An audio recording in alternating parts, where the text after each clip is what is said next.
How to replace the key fob battery on Volvo S40 V50 C30 C70, 2004 to 2013, in 4 easy steps.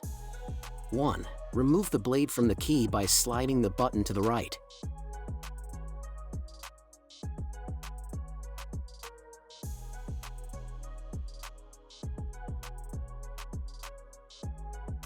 2. Remove the cover from the key housing using the blade or using a flat blade screwdriver. Do this carefully so as not to damage the key housing.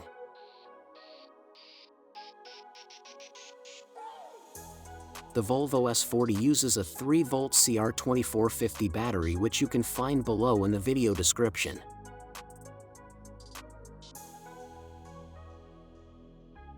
3. Remove the old battery by pressing it from the side where it is a little inside and replace it with a new one. Replace the old battery with the new one within 1 minute, otherwise the key may desynchronized and will no longer work properly. 4. Fit the key housing cover and the blade back onto the key fob. Don't forget to like and subscribe our YouTube channel, Tutorial Auto. Thank you for watching.